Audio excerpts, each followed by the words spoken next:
Right, hi, welcome back to A Plus English Academy. අද පොඩ්ඩක් කතා කරන්න හිතුවේ English language එක ඉගෙන ගන්නකොට අපි කරන mistakes මොනවාද කියලා. Right? ඔයා language learner කෙනෙක් විදිහට, භාෂාව ඉගෙන ගන්න කෙනෙක් විදිහට පටන් ගන්නකොට ඔයාගේ mindset එක, right? ඔයාගේ මානසික තත්ත්වය මත සමහර වෙලාවට ඔයා මේ වගේ මිස්ටේක්ස් කරන්න පුළුවන්. මම මේ කියන මිස්ටේක්ස් කරන්න පුළුවන්. හරිද? පළවෙනිම දේ තමයි ඉංග්ලිෂ් ලැන්ග්වේජ් එක ඉගෙන ගන්න කෙනෙක් විදියට ගොඩක් අය බය වෙනවා මිස්ටේක්ස් කරන්න. right?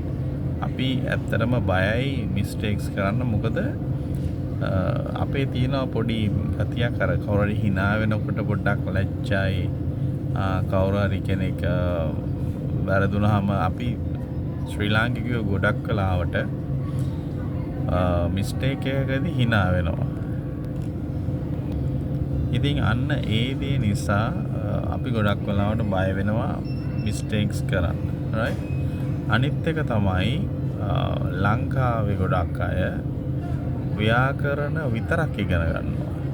ඉංග්ලිෂ් ග්‍රැමර් විතරක් ඉගෙන ගන්නවා. ඒකත් ලොකු මිස්ටේක් එකක්. මොකද ග්‍රැමර් විතරක් ඉගෙන ගත්තා කියලා ඔයාට සම්පූර්ණයෙන්ම භාෂාව හදාගන්න බැහැ. right? ඊට පස්සේ තව මිස්ටේක් එකක් තමයි ප්‍රැක්ටිස් කරන්න කාලය වෙන් කරන්නේ නැති එක. ඔයා මොන හරි දෙයක් ඉගෙන ගත්තොත් ඕනම භාෂාවක ඒ දේ නිතර නිතර භාවිතයේ තියාගන්න ඕනේ. ඒ දේ පුරුදු වෙන්න නම්. ඉතින් ඕගොල්ලෝ ප්‍රැක්ටිස් කරන්නේ නැති වෙන්න අර ඉගෙනගත්තු දේවල් ටික ඔටෝමැටිකලි ඕගොල්ලන්ගේ ඔළුවෙන් යන්න පුළුවන්. ඊට පස්සේ ආයේ ඔයාලට මිස්ටේක්ස් කරන්න බය හිතෙන්න පුළුවන්. right?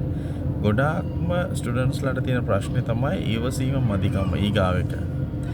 ගොඩක් අය හිතනවා පටන් ගත්ත ගමන් නිකන් මේක රොකට් එකක් වගේ එකපාර මේක ගොඩ දාගන්න පුළුවන් කියලා. නෑ. පොඩි ඉවසීමක් තියෙන්නත් ඕනේ. එක එක්කෙනාගේ ග්‍රහණය කරගැනීමේ හැකියාවන් වෙනස්. එක එක්කෙනාට ගෝචර වෙන විදිය වෙනස් භාෂාවක් කියන එක. ඉතින් ඒක නිසා තම තමන්ගේ හැකියාව අනුව තම තමන්ට භාෂාව පිහිටුවා ගන්න යන කාලය වෙනස් වෙන්න පුළුවන්. ඒක නිසා පොඩි ඉවසීමක් තියෙන්නත් ඕනේ. අනිත් එක තමයි ගොඩක් අය ගාව තියෙනවා අක්‍රමවත් විදිහට ඉගෙන ගන්න පුරුදු. අක්‍රමවත් ඉගෙනීමේ පුරුදු. right? ඉතින් ඔයාලා ක්‍රමවත්ව මේක ඉගෙන ගන්නේ නැත්නම් අක්‍රමවත්ව නම් ඉගෙනීම වෙන්නේ. එතකොටත් ඔයාලට හරියට මේ ලැන්ග්වේජ් එකක් හරියට කැප්චර් කරගන්න බැරි වෙනවා. හරියට ඕගොල්ලන්ට භාෂාවක් කියන එක අල්ල ගන්න බැරි වෙනවා. හරිද? අනිත් එක තමයි ඕගොල්ලෝ හැමතිස්සෙම වගේ අනිත් ඈත් එක්කලා සංසන්දනය කරන්න උත්සාහ කරනවා. මට මෙච්චරයි පුළුවන්, අරයට මෙච්චරක් පුළුවන් කියන්නේ ඒක කරන්න එපා. මොකද මම ඉස්සලා කිව්වා වගේ අපි හැමෝටම තියෙන්නේ එක එක මට්ටම් වල ග්‍රහණය කරගැනීමේ හැකියාවන්.